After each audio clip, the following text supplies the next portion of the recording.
Okay, so we're going to be graphing the sine function today. So I'm going to use my unit circle to fill in this chart. So x is the angle, and so we want to know what the sine value is. So I'm just going to grab my formula chart when the angle is 0. So if I look at my chart, angle is 0. What's the sine value when the angle is 0?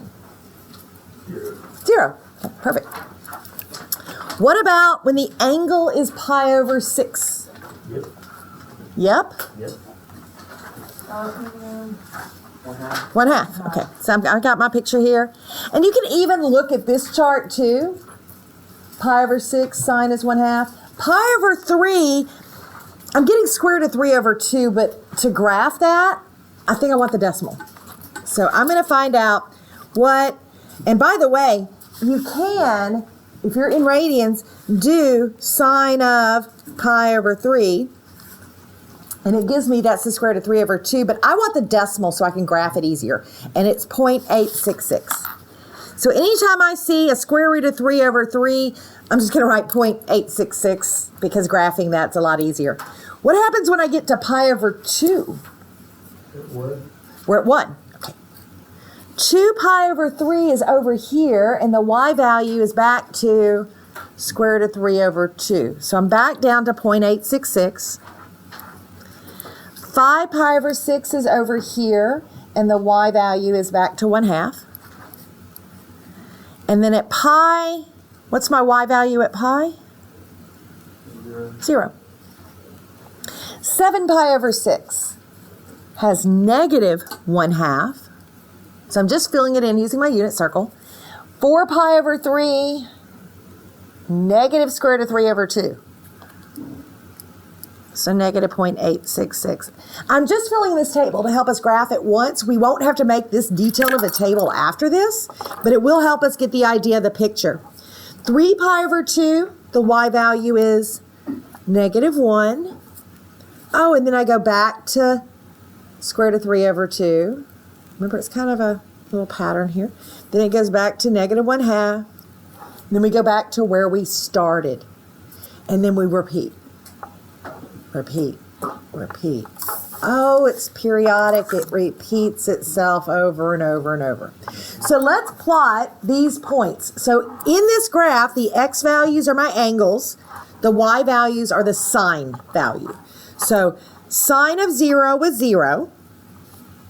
And this first mark is going to be pi over 6.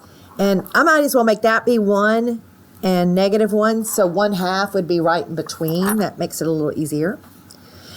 Pi over 6 is 0.866, so not quite up to 1, but past 0.75. And then at pi over 2, I'm at 1. Then it's back to 0.866, 1/2, 0. Then it's negative 1/2, negative 0.866, negative 1, negative 0.866, negative 1/2, and 0. Sine makes a beautiful wave. And it is periodic. It would keep going in the same pattern over and over and over. So there are 5 points that if we knew those, we could get the gist of where we're going. And those 5 points would definitely be where I start at, right? This would be a good point to have. Where would another good point be to know if I was sketching a graph? Pi, okay. How about 2 pi? Now there's 5 points, they're the big points. Where do you think the other good ones would be? The max and mins. Here and here. So what sine does is sine starts kind of on the x-axis, and then it goes up, goes back to the middle, goes down, and goes back to the middle, and then it's going to repeat itself. It goes up, middle, down, middle, up, middle, down, middle. Now, if it repeats itself over and over and over, what's going to be the domain? All real numbers. All real numbers. I'm doing negative infinity to infinity because that's what I like to write. What about the range? Negative 1 to 1. Period. How long did it take us to do one full cycle? 2 pi. Kind of like the unit circle is 2 pi around, and then I start back over, 2 pi, 2 pi. Now the amplitude, remember we talked about the amplitude is the height of one wave, or you can think about it as half of the distance between the min and the max. So how big is the amplitude on this parent function? 7. 7? It goes all the way up to 7? No, what's halfway between negative 1 and 1? 1. Now these next two things we're going to talk about a little bit more. We don't have it happening in this graph, but a phase shift, they call it a phase shift when it's actually a horizontal shift left and right. So this is a left and right shift. A phase shift is really a horizontal movement. Vertical shift moves the graph up and down. Now, some of this stuff is very easy to find from the equation. So, the amplitude, how high the graph is. Well, that would also be changed if I stretched my graph. So, an amplitude would come from a vertical stretch. What in the equation would give me a vertical stretch? Yeah, so what's multiplied times the outside? A for amplitude. Okay. Right. Now, period and phase shift, we'll talk about those more later, so I'm just going to scratch those out. Vertical shift is when I move up or down. D, whatever I'm adding at the end would move my graph up or down. So this would be D. Those are the only things we're covering in this section. We'll talk about more these other two later. I'm kind of changing up the notes as I'm going along. So let's go to just from the graph, doing what we did last time. These are periodic, but I want to know if there's a vertical shift or is it still centered at the x-axis, the amplitude and period. So is this one still waving around the x-axis, going up and down from the x-axis? Yeah, so there's no vertical shift. It's still centered right here. What's the amplitude? 2. Okay, so this one has an amplitude of 2. Now, one full cycle on the sine wave, and that is what we call it as a sine wave, and it actually looks like a wave. So a sine wave always starts on the x-axis, and then it goes up, and then it's got to go all the way down, and it comes back. That's one full cycle. Your period is how long it takes to go one full cycle. So how long did that take? 0 to, 4. what does that say though? It's not a 4. 2 pi. Oh, didn't we talk about it's from 0 to 2 pi because of the circle? This one's not counting by ones. It's pi over 2, pi, 3 pi over 2, 2 pi. Okay, on B. Are we waving around the x-axis? All right, so I'm going to draw a little dashed line straight down the middle. I call this a midline because it's, well, it's the line in the middle, midline. And where is that midline? The midline is at y equals -1. So we had a vertical shift down 1. The whole thing kind of scooched down 1. What's the amplitude? How far is it going from that midline? Your amplitude is how far you're going up and then how far you're going down. So how far am I going? 1 step. All right, let's look at the period. It starts on the middle line. It's going up, back, down, back. That's one full wave. Goes up, and then down. How long did it take it to go up, down, and then back? Pi. So your period is not always 2 pi. It could change depending on the equation. All right, last one. It's not centered around the x-axis, definitely. What's it centered around? So let's look. 2. Perfect. Here's my midline. So if that's my midline, my vertical shift was up 2. Amplitude. How far am I going from the midline? 3 steps. But wait, didn't it always go up first?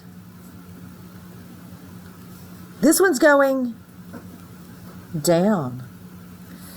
This graph is flipped from our others. It's starting here, but it's going down midline, up midline. What do you think happens on the graph to make it flip? Negative in front. So these were we were just trying to find, oh, I forgot period. Oh no. I colored in my full cycle. I can't say the word.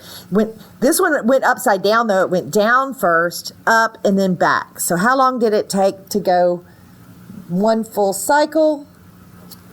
2 pi. Now there's some steps to graphing these, and I borrowed these notes from another teacher, and I like parts of it, I don't like parts of it, so we're just going to kind of walk through it. What we're going to do are find the 5 big x values that we can use to label the x-axis.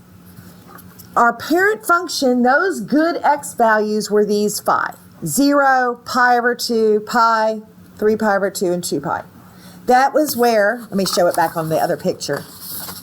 Those were the points that we highlighted. 0, here's pi over 2, pi, 3 pi over 2, and 2 pi. So it's going to be where we start at, max, midline, min, back. So we're going to find those 5 points.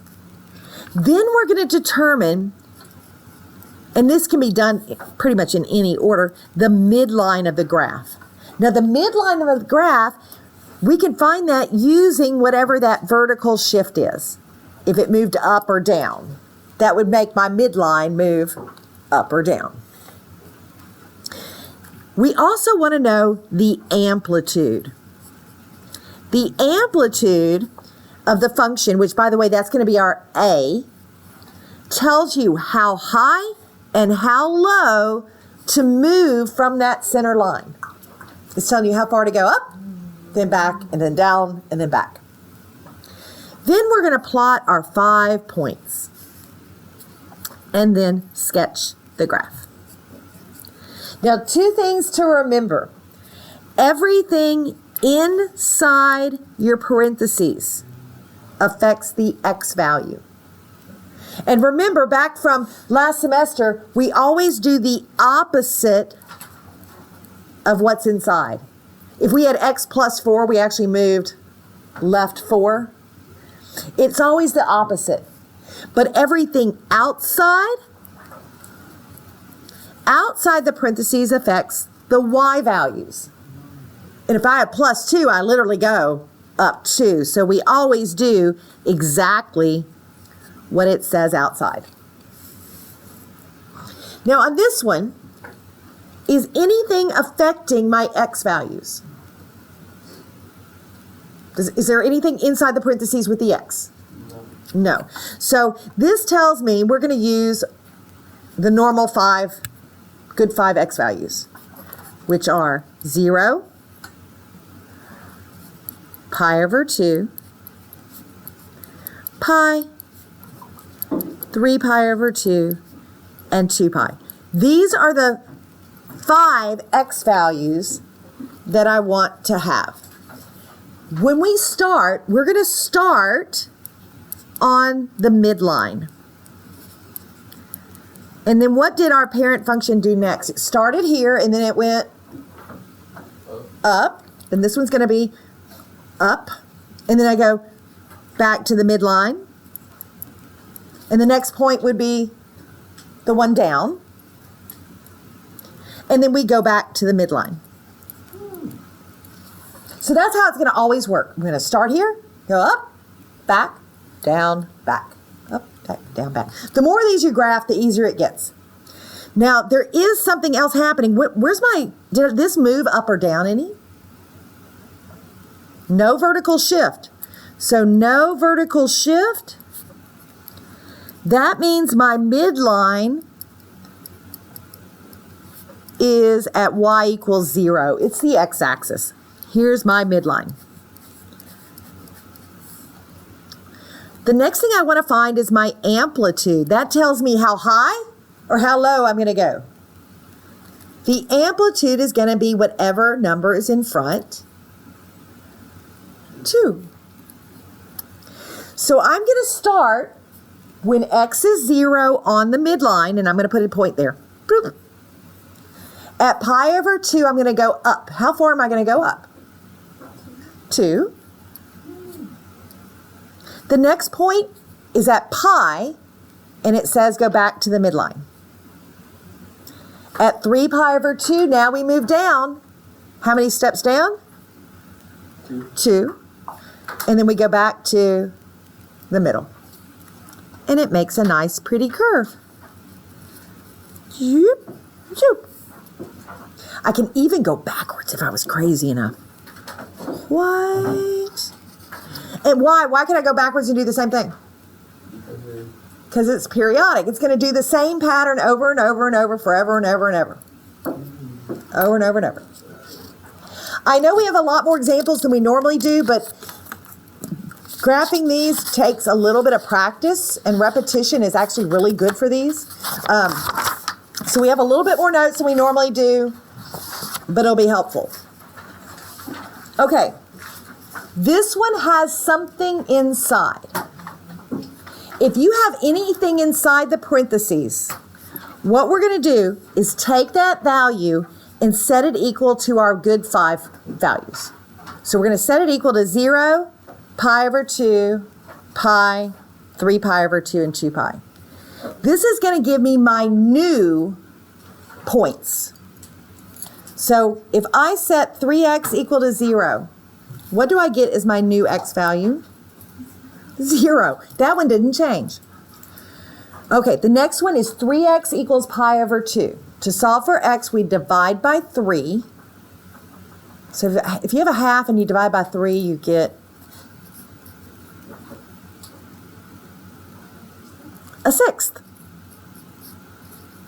When you divide by 3, that's the same as a third. So you get pi over 6. What about the next one? Pi over 3. What happens to 3 pi over 2 if I divide by 3? Let's see. Let's look at it. 3 pi over 2. If I divide by 3, that's the same as multiplying by 1/3. Wouldn't the 3's cancel? If you have trouble with your fractions, just to show, you could take 3 pi over 2, whoops, I didn't mean to put the parentheses there, divided by 3, and it tells me it's pi over 2. It'll do that work if you need it.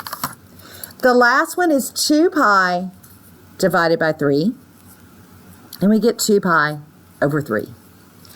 Now, these are always evenly spaced, so 0 to pi over 2, these 2 marks would be in between, and they only have 1 mark in between, so I'm going to put 2 little marks in there and 2 little marks in there. So these are my pi over 6 and pi over 3 marks.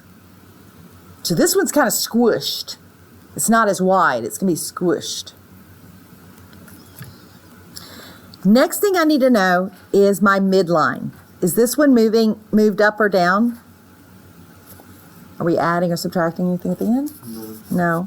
So this one's centered at y equals 0. I put a little dash line there. What's my amplitude?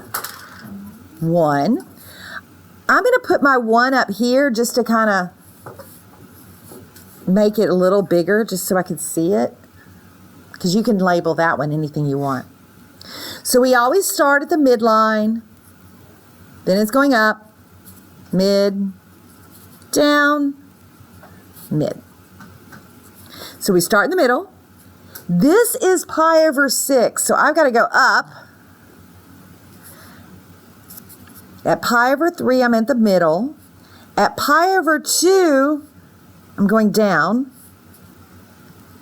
And then the middle. So that one's really skinny, isn't it? Squished this way. And I could go again if I wanted to, but that's really all we're graphing. All right, so whatever you have something inside the parentheses, we're going to set it equal to these main 5 points. So everybody got that one graphed? I know I graphed fast. And I was told last period that I write too fast too. I can't help it. You do this all day, you kind of get fast. Well, especially now that my hand works. I can write a lot faster than last year. It took me like forever. I had a big brace on my hand last year. Okay, so on this one, I'm going to take what's in the parentheses and set it equal to those 5 values. Now, I'm doing it this way because it's a nice pattern that you can follow each time. But if I know my transformations really well, hold on, let me finish writing this before I get myself sidetracked. So I'm setting what's inside the parentheses equal to those 5 main spots. What will happen if I do x plus pi over 2? It's going to move left or right. Left, pi over 2. And we're just going to do this process because it's a lot easier to make sure we're at the right points. So if I take what's inside and set it equal to 0, x plus pi over 2 equals 0. To solve for x, we'd subtract pi over 2. So 0 minus pi over 2 would be negative pi over 2. What would happen on the next one if I subtract pi over 2 from pi over 2? 0. Ooh, a whole pi minus a half of a pi. I get a half a pi left.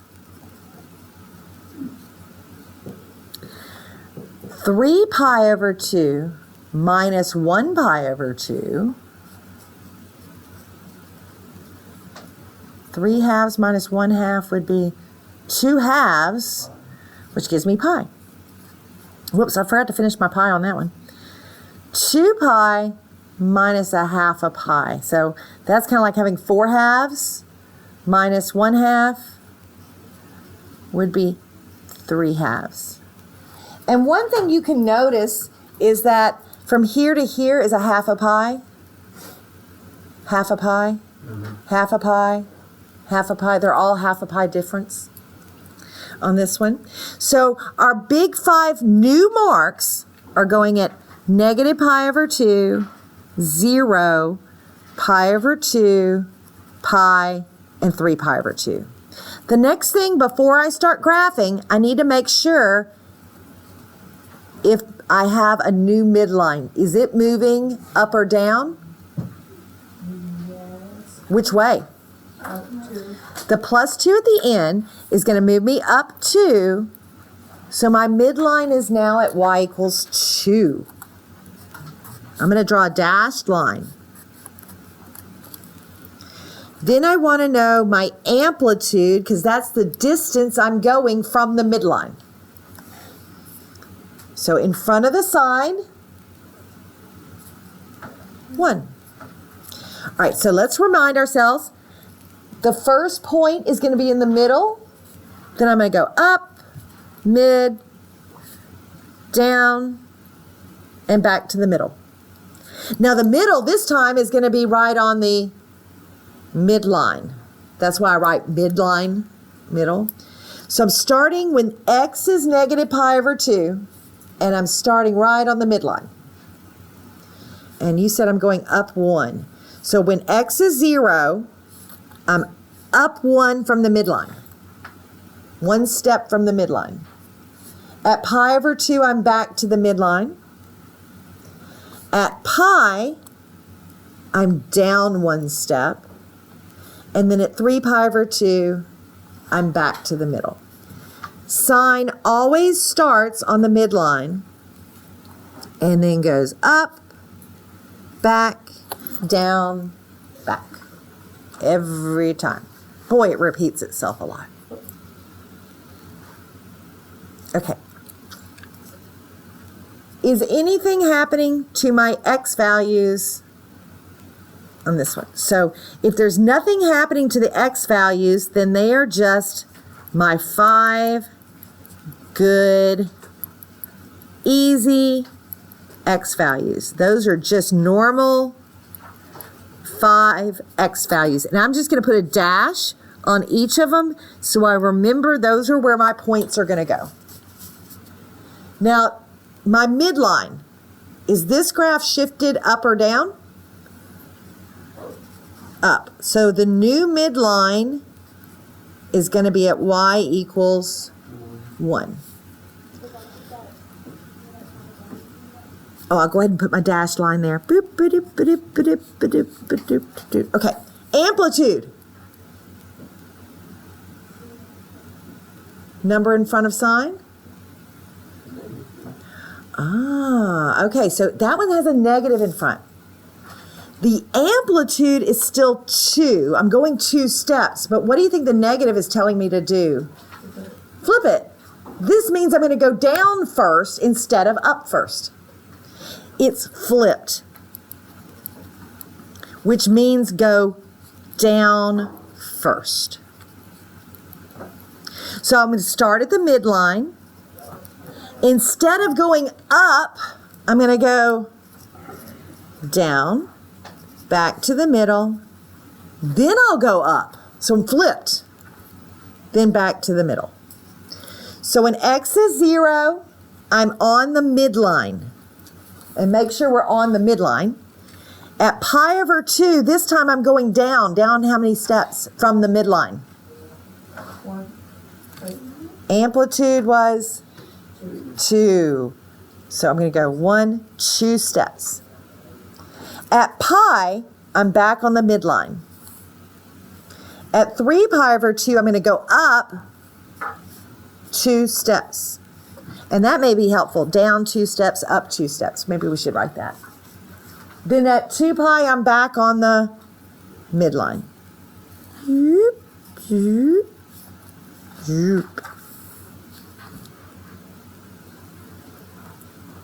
Now, some people were asking about using the calculator to help. You can to get the idea of it, but the calculator will give you decimals for these, so you wouldn't know exactly that it's at pi over 2 and stuff like that. So these are really a lot better to kind of do with this algebra and stuff. Let's see, I think I have a couple more examples and we'll be done. Is something happening to our x's on example 6? Yes. Yes. So take that, whatever's inside, and set it equal to 0, pi over 2, pi, 3 pi over 2, and 2 pi. Those are my 5 big x values. Okay, and then I have to solve for x. Oh, this is going to get fun. All right. First step would be to add pi and then divide by 2. So 0 plus pi is pi divided by 2 would be pi over 2.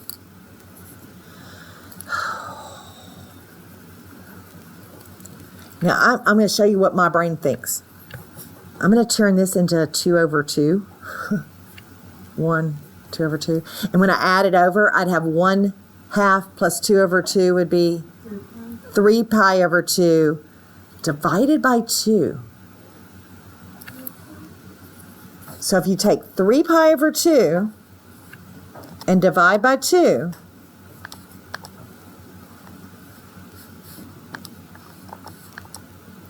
you get a fourth. If you have a half a cup and you take half of that, that's a fourth. Half of a half is a fourth. So this would be 3 pi over 4. Okay, add pi, which would give me 2 pi divided by 2 pi. Oh no, it's another fraction thing. 3 halves plus 1 whole would be 5 halves, because this would be like 2 over 2. So 5 halves divided by 2 will be 5 fourths. 2 pi plus pi is 3 pi divided by 2 is 3 pi over 2. If you struggle sometimes with these two, if you at least get those main 3, those will be where you're at on your midline, and then just halfway is where those would be. So if I knew that pi over 2 was one main thing, and pi was that one thing, and 3 pi over 2, those are the big 3 here, wouldn't these other 2 just be the marks in between? So this is going to be on the midline. This one's going to go, oh, am I going up first or down first? Up. Mid, down, mid. Okay, so I need to know where my midline is.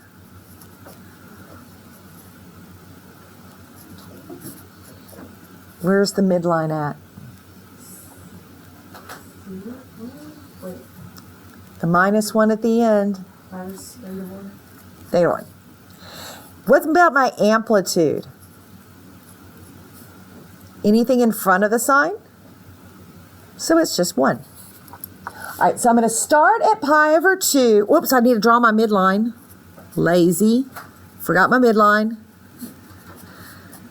Okay, so at pi over 2, I start on my midline. At the next marker, I'm going up 1. Pi, I'm back at the midline. Next marker, I'm down 1, and then back to the midline. It's a little bitty graph. It's a tiny little baby one.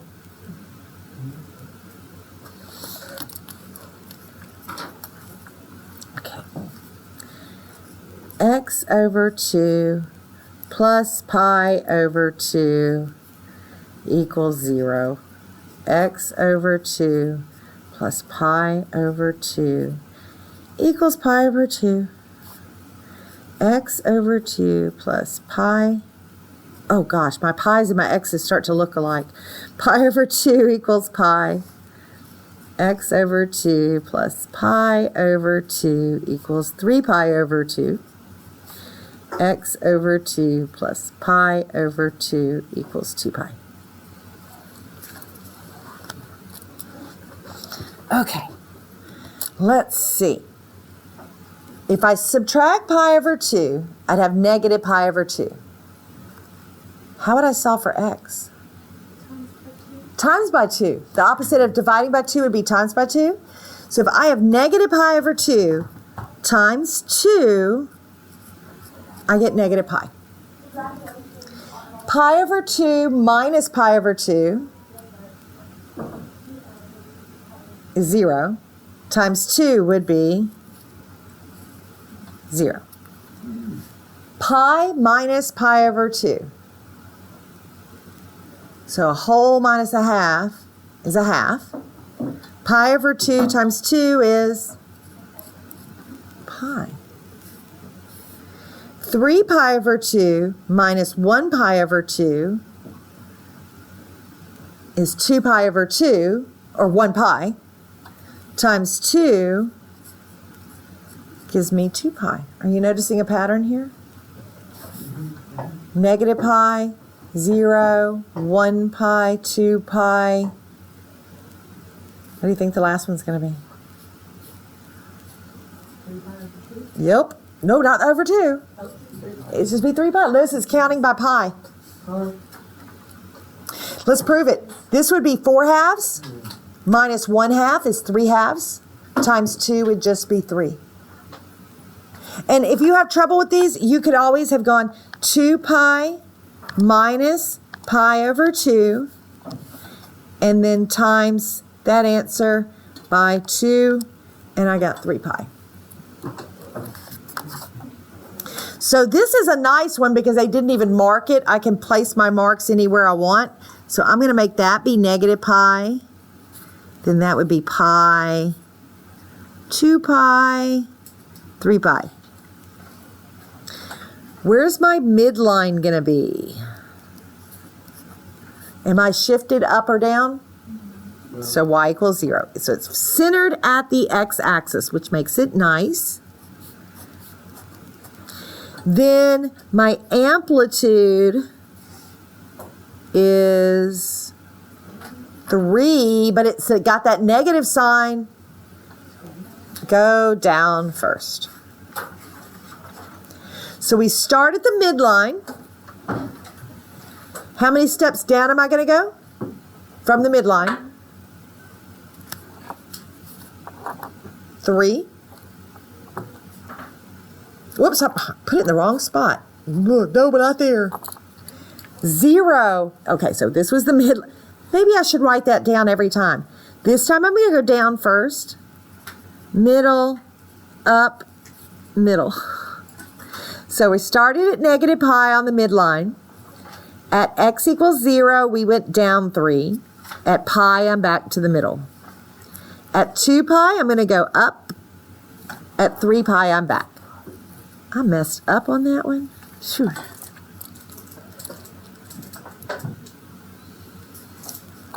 And I know I normally don't do this many examples, but again, the more repetition we get, the easier it starts to get. And you definitely know how sine works.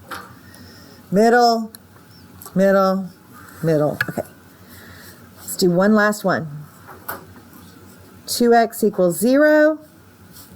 2x equals pi over 2. So I'm taking whatever's inside and setting it equal to those 5 main points. And they are the main points because those are, if you look at the unit circle, those are your left, right, up, and down. Those are the big, big points.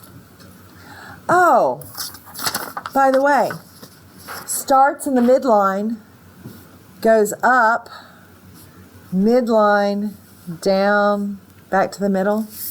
Kind of makes that picture. All right. If I solve for x here, 0 divided by 2 is 0. What do you get if you take pi over 2 divided by 2? Pi over 4. 2x equals pi.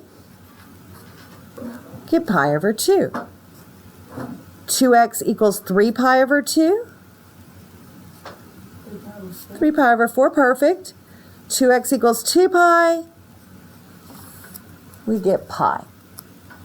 Now, pi over 4 is halfway between 0 and pi over 2, which is nice. It's right here. Then pi over 2, 3 pi over 4, and pi. Ooh, midline.